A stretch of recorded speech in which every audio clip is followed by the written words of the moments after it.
Government किसी budget में कोई घोषणा करती है, जो भी भर्तियां आएगी आगामी, उसके अंदर वेटिंग लिस्ट जो है वो जारी करेंगे। 5-10 हज़ार पद तो ऐसे ही खराब हो रहे हैं। यहाँ सबके लोग नंबर इतने लाए थे कि उनका सिलेक्शन हो जाता, लेकिन सब नॉर्मलाइजेशन कर दिया। ऑनलाइन तैयारी, ऑफलाइन जैसा अनुभव कपिल सर के मार्गदर्शन में करें RAS, PSI, EO, RO और अन्य भर्ती परीक्षाओं की तैयारी बूस्टर अकेडमी के साथ। अभी डाउनलोड करें बूस्टर अकेडमी ऐप। नमस्कार, मैं अजय कुमार शर्मा और आप देख रहे हैं एजुकेशन नगरी और अभी मैं मौजूद हूँ जवाहर सर्कल पर। दरअसल चतुर्थ श्रेणी की बात की जाए, चतुर्थ श्रेणी के दौरान वेटिंग लिस्ट को लेकर अगर बात की जाए कि ये थी कि दरअसल जो वेटिंग जो था उस मामले को लेकर इन्होंने एक मुद्दा उठाया था। सरकार के द्वारा ये बात रखी गई थी, उसको पूर्णतः नहीं स्तर पर उतारा गया। उन सभी मुद्दों को लेकर आज ये मौजूद है। जी, क्या स्थिति बनी है, क्या जो लगातार आप लोगों की मांग है वो कैसी है? दरअसल गवर्नमेंट किसी बजट में कोई घोषणा करती है तो युवाओं में एक उम्मीद जग जाती है, और उसी उम्मीद के अंदर ये जो पिछला बजट जारी हुआ, इसमें 4th ग्रेड जो भर्ती उस समय रनिंग थी। और दरअसल बजट में ये कहा गया कि जो भी भर्तियां आएगी आगामी, उसके अंदर वेटिंग लिस्ट जो है वो जारी करेंगे। और 4th ग्रेड में वही स्थिति है, 4th ग्रेड को इससे बाहर रखा गया। इसकी वजह क्या हो सकती है, ये हम जानना चाहते हैं। सबसे बड़ी बात यह है कि इतनी बड़ी भर्ती जिसमें 50,000 प्लस पद जो है वो इसके अंदर है, और इसमें अगर वेटिंग 1 ईयर वेटिंग रूल्स लागू कर देते हैं तो युवाओं को काफ़ी फायदा हो जाएगा। अभी आपने देखा रिसेंटली LDC की भर्ती हुई और आज 2nd ग्रेड के पेपर चल रहे हैं, तो कम से कम 50,000 54,000 पदों में से 20 से 25,000 पद इसमें खाली होंगे। हमारी मांग ये है कि प्रक्रियाधीन भर्तियां जितनी भी चल रही है और मेनली जो 4th ग्रेड है उसमें 1 ईयर वेटिंग रूल्स लागू किया जाए। इसको लेके आज हम अलग अलग मंत्रियों से भी मिल रहे हैं, 10 दिन से हम ट्विटर कैंपेन भी चला रहे हैं और आज प्रेस वार्ता करने का भी हमारा जो इरादा है। फिर भी हमारी मांगे नहीं मानी जाती हैं तो शहीद स्मारक बैठ के इंतजार करेंगे सरकार कब तक सद्बुद्धि लेती है इस मामले में। सबसे बड़ी दिक्कत ये है कि वर्तमान जो सरकार है उसमें सुनने वाला कोई नहीं है, चाहे वो संविदा निविदा आउटसोर्स कर्मचारियों की बात हो, चाहे वो व्यावसायिक शिक्षकों की बात हो, चाहे वो ICT कंप्यूटर की बात हो। तमाम ऐसे डिपार्टमेंट है जहाँ पे ढेर सारी समस्याएं चल रही है। अब जिसके पास भी जाते हैं, पता नहीं ज्ञान नहीं है नेताओं को या फिर किसी चीज़ की जानकारी नहीं है, मतलब टालम टोल कर देते हैं, हर चीज़ का संतुष्टिजनक जवाब नहीं देते हैं। अभी वर्तमान में हमें 3-4 ऐसे मंत्री हैं जिनसे अच्छी उम्मीदें हैं। एक तो जवाहर सिंह जी मैडम और एक बाबा किरोड़ी और एक KK बिश्नोई जी जो है वर्तमान सरकार में युवाओं की बातों को सुन रहे हैं, तो एक जोगाराम जी जो है वो सुन रहे हैं। तो इन मंत्रियों से आज हमारा मिलना रहेगा। अभी किरोड़ी जी के बंगले से ही मैं आ रहा हूँ, मैं उनसे बातचीत करने के प्रयास में था और युवाओं के साथ अब वापस मूव करूँगा। और मैं चाहता हूँ कि अगर सरकार किसी चीज़ को लागू कर रही है तो प्रक्रियाधीन भर्ती में क्यों नहीं कर रही है, क्योंकि सबसे ज़्यादा बच्चे इसके अंदर हैं और इतने रिक्त पद हो जाएंगे तो एक किसी गरीब का भला हो जाए। ये जितने भी साथी आपको दिखाई दे रहे हैं, मीडिया के भाई जो साथी वो दिखा रहे हैं, ये सब 2 गुना में पास हो रखे हैं, तो इनका अधिकार बनता है सर कि इन्हें नौकरी मिले। ये कोई ऐसे नहीं कि छीना झपटी वाला मामला है, इन्होंने पास किया है पेपर को, पास किया तो इनका अधिकार बनता है। और इसी अधिकार की मांग को लेकर आज हम सब जयपुर आए। ये एक जगह से नहीं, अलग अलग डिस्ट्रिक्ट से, संपूर्ण राजस्थान से इनके चेहरे आप देख रहे हैं, रात भर ट्रेनों से सफर करके आ रहे हैं। जयपुर में अगर कोई भी युवा आता है वो उम्मीद लेके आता है, और उसकी उम्मीद पूरी नहीं होती है तो युवा वो गीली लकड़ी है जो हर सिंहासन तख्त को बदलना जानती है। जिस तरफ मुंह करे उस तरफ राज सिंहासन वगैरह चलते हैं। तो युवाओं को, वर्तमान सरकार को, भजनलाल जी को अनदेखा नहीं करना चाहिए। हमारी यही अपेक्षा और उम्मीद करते हैं हम कि इस प्रक्रियाधीन भर्ती जो 4th ग्रेड है इसका भी 1 ईयर वेटिंग लिस्ट में इसको शामिल किया जाए। धन्यवाद। आपने 3-4 मंत्रियों का यहाँ जिक्र किया और कहा कि वो सुन रहे हैं युवाओं की, जबकि वेटिंग लिस्ट का जो मामला शुरू हुआ सरकार के द्वारा बात रखी गई थी, की गई थी, लेकिन पूर्णतः लागू नहीं की गई। बिल्कुल सर। तो क्या अब तक उनको उनसे जवाब मिल पा रहा है? क्या बातें अब तक सामने आ पा रही है और कब तक लागू हो जाएगा, ये आश्वासन अभी मिला है कुछ?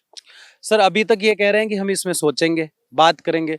अब मुझे ये समझ में नहीं आता कि सर आप किसी मंत्री से बात कर रहे हैं, वो भी कह रहा है मैं बात करूंगा, तो बात राजस्थान में करने वाला है कौन, बात किससे करनी है ये समझ में नहीं आ रहा। मंत्री के पास जाते हैं वो भी कह रहे हैं हम बात करेंगे, किसी अधिकारी के पास जाते हैं वो भी हम बात करेंगे, और एक डिपार्टमेंट के नहीं सारे डिपार्टमेंट की यही समस्याएं चल रही है। सबसे ज्यादा अभी हताश और दुखी हो रखे हैं 4th ग्रेड वाले जो आपके सामने दिखाई दे रहे हैं। कई तो अभी सर ट्रेनों में सफर कर रहे हैं, कोई इनकी सुनने वाला नहीं है, कोई इनकी बात रखने वाला नहीं है। अब जैसे ही कोई आगे बढ़ता है तो उस पर और दबाव बना दिया जाता है कि तुम इनकी बात क्यों रख रहे हो। ये भी एक समस्या है। वेटिंग लिस्ट को लेकर आप काफी संघर्ष कर रहे हैं आप लोग, जी सर। चतुर्थ श्रेणी के खासकर संघर्ष कर रहे हैं, तो ये भी मुद्दा चल रहा था, इसे शामिल किया जाएगा नहीं किया जाएगा, शुरुआत में ये मुद्दा चला, तो किन किन समस्याओं का सामना करना पड़ रहा है वेटिंग लिस्ट को लागू ना होने के बाद? सर पहली बार तो ये भाजपा सरकार है जो युवा विरोधी है। इन्होंने क्योंकि ये नीट के रिजल्ट जारी किए और ये सबसे बड़ी भर्तियां कई हैं जिनमें कई युवा लग गए हैं, फोर्थ ग्रेड में भी ज्वाइन कर रखे हैं, लेकिन फिर भी इन सारी वैकेंसियों की इन्होंने पहले ज्वाइनिंग दे दी है, जिससे कई हजार पद मुश्किल से आप अप्रोक्स लगा सकते हो 5-10 पद तो ऐसे ही खराब हो रहे हैं। लेकिन सरकार का फिर फायदा ही क्या है, आप पद वैकेंसी निकाल रहे हो तो कम से कम ज्वाइनिंग तो दो, या सिस्टमेटिक तरीका होना चाहिए। आपको सबसे पहले बड़ी वैकेंसी की ज्वाइनिंग देनी चाहिए, फिर छोटी की देनी चाहिए, लेकिन नहीं, इन्होंने युवा पोस्ट बच्चा खराब करने के लिए पहले ज्वाइनिंग दे दी। सेकंड बात, हमें यहाँ क्यों भटकना पड़ता? आप नॉर्मलाइजेशन कर रहे हो, 9 नंबर कम कर रहे हो, आप फर्जीवाड़ा कर रहे हो, आप किसी के नंबर 35 से 45 145 कर रहे हो, आप बीच में दोबारा 4 लिस्ट निकाल के बीच बीच में लड़के घुसा रहे हो, इसमें हमारा क्या दोष है? हम यहाँ पे ना भटकना पड़ता, सब लोग हैं यहाँ, सबके लोग नंबर इतने लाए थे कि उनका सिलेक्शन हो जाता, लेकिन सब नॉर्मलाइजेशन कर दिया, और नॉर्मलाइजेशन करके आपने 155 से 147 पहुंचा दिया एक लड़के को। 7 नंबर के कारण वो लड़का 20-20 हजार नीचे पहुंच गया, तो हम क्या करें? इसमें हमारा क्या दोष है? अब लोग कहते हैं कि युवा ऐसे घूम रहे हैं, कुछ नहीं, नौकरी पढ़ते नहीं है। अरे भाई, पढ़ के तो हम नंबर लाए थे, हमारा क्या दोष है आपने नंबर कम कर दिए तो? सेकंड बात, आपको पोस्टिंग देनी है, अब इन्होंने अभी इतनी जल्दबाजी में सारी ज्वाइनिंग दे दी, कम से कम भाई सब वैकेंसी फोर्थ ग्रेड की पट्टे बांट दिए आपको दिखाने के लिए। दिखाने से क्या होता है? आप युवाओं के लिए काम करो तो युवा खुद देखेंगे। दिखाने से कुछ नहीं होता कि आप 55,000 पट्टे दे रहे हो, 55-100-60,000 दे रहे हो, देखने से कुछ नहीं होता सर।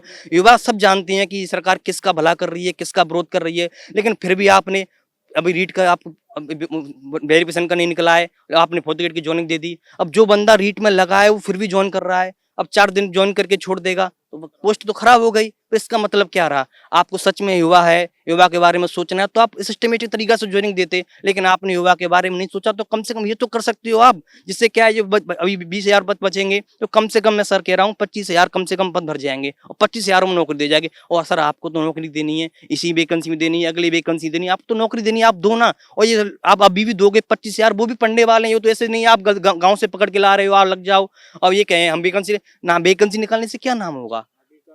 आगे का क्या रुख रहेगा आप लोगों का? जैसे कि कहा कि हम शहीद स्मारक पर बैठेंगे, प्रदर्शन करेंगे, धरना देंगे, क्या रुख रहेगा? कब क्या ये सब कुछ स्थिति बनने वाली है? सबसे बड़ी समस्या क्या रही हमारे साथ? ये हुई भाजपा वो युवाओं की। जी सर, हमारी रणनीति सर ये रहेगी, मोनू चौधरी जी हमारे नेतृत्व दिया है, इनके साथ ही हम चलेंगे। फिलहाल सर ले जा रहे हैं मिलाने के लिए, उनसे मिलेंगे, नहीं तो फिर हम शहीद स्मारक धरना देंगे और भाजपा का विरोध करेंगे। कब विचार रहेगा, कब का कुछ? सर वो आगे के हम एक बार रेस्पॉन्स क्या आता है सर, उसके बाद फिर हमारा महासंघ बात करेगा कि हमें आगे किस प्रकार की रणनीति रखनी चाहिए। अभी किरोड़ी लाल जी से मिलेंगे हम, और उसके बाद के बिश्नोई जी, जोगाराम जी पटेल आदि से भी मिलना है, और हमारे उपाध्यक्ष महोदय मुरली जी, आप इनसे भी सवाल कीजिए। नमस्कार, मैं मुरलीधर शर्मा, और आज हम जो यहाँ पे सब इकट्ठे हुए हैं, ये इकट्ठे ऐसे ही नहीं हो गए कि हम जयपुर में घूमने आ गए या इतने इतने दूर से कोई जैसलमेर से आया हमारे साथ, कोई कोटा से आया है, कोई पूर्वी राज्य जिले जो हैं अलवर वगैरह से आए हैं। तो यहाँ पे दूर दूर से आए हुए हैं और काफ़ी बहनें भी हमारे साथ आ रही हैं, रास्ते में चल रही हैं। इस भर्ती जो चतुर्थ श्रेणी भर्ती सरकार ने निकाली थी, इसका मुख्य उद्देश्य यही था कि युवाओं को ज़्यादा से ज़्यादा रोजगार मिले। और अभी जो अपना रोजगार मेला था, आदरणीय प्रधानमंत्री नरेंद्र मोदी जी भी आए थे, उसमें ये जो है सभी कहा गया है कि हम इतना सारा रोजगार दे रहे हैं।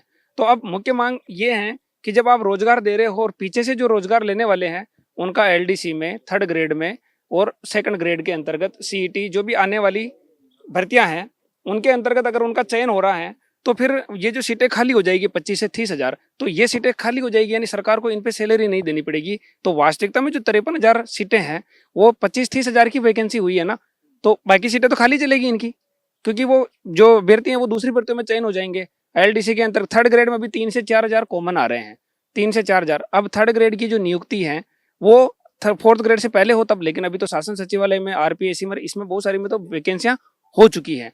तो ये सारी जो भर्तियां हैं इनका यही मानना है कि जो सीट अभी खाली होगी, जो मान लो बंदा 2 महीना 1 महीना काम करके खाली छोड़ेगा, तो इस वेटिंग नियम अगर लागू होता है तो वो उसी 2 गुना की लिस्ट में जो मेरिट में आ रहा होगा पीछे वाले बंदे को रोजगार मिल जाएगा। इससे उसको आगे 60 साल तक उसको रोजगार मिलेगा। तो आज हमारी जो मांग है, आज हम मोनू चौधरी जी के निर्देशन में अभी हम मंत्रियों से बातचीत करेंगे। अगर हमारी मांग पूरी होती है तो ठीक है, हमने बहुत बार धरने की अनुमति भी ली है, अगर होता है तो ठीक है, नहीं तो अब हम जाकर के सही स्मारक पर कल से ही बैठ जाएंगे। अभी और भी सारे बच्चे आ रहे हैं रास्ते में, अगर ये आज हमारे को आश्वासन लिखित में देते हैं तो ठीक है, नहीं है तो हम जो है आज ही सही स्मारक पे जो है कल के लिए बैठने का प्रयास रहेगा हमारा।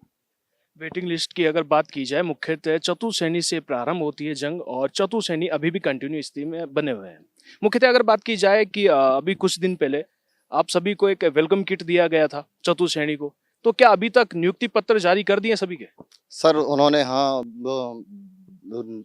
बात सचिवालय और आरपीएससी के जारी हो गए, एआरडी वालों के अभी नहीं हुए सर। अभी नहीं। क्या स्थिति बनी हुई है अभी तक, कहाँ तक आपका स्टेटस पहुंच चुका है? स्टेटस यही है सर, ये 1 ईयर वेटिंग रूल लागू होना चाहिए एनी कंडीशन, तभी हमें रोजगार मिलेगा। और बाकी भर्तियों को इतनी जल्दी मतलब पूरा करना चाहिए, पहले रीट होनी चाहिए, उसके बाद 4th ग्रेड में ज्वाइनिंग देनी चाहिए, यही है। तो देखा आपने 1 ईयर वेटिंग लिस्ट को लेके, 1 ईयर वेटिंग जो थी उसको लेके ये चर्चाएं चल रही है, काफी समय से चल रही है। जब से चतुर्श्रेणी की डीबी का प्रोसेस चालू हुआ तब से अभ्यर्थी लगातार संघर्ष कर रहे हैं कि जल्द से जल्द ये लागू हो जाए, लेकिन फिलहाल स्थिति इस तरह की बनी कि सरकार ने बात तो की लेकिन पूर्णतः धरातल पे नहीं उतर पाई। उन सभी को मुद्दों को लेकर आज अभ्यर्थी प्रयास कर रहे हैं कि 1 ईयर वेटिंग लिस्ट जल्द से जल्द लागू हो जाए ताकि काफी सुविधाएं जो अभ्यर्थियों को मिल पाएगी। अब देखना है कि कब तक सरकार इनके सुध ले पाती है। जिस तरह इन्होंने चर्चा की कि 3 मंत्री युवाओं की सुनते हैं, तो वास्तव में क्या सुनते हैं या फिर अनसुना कर देते हैं? फिलहाल बने रहिए एजुकेशन नगर न्यूज़ पे। नमस्कार।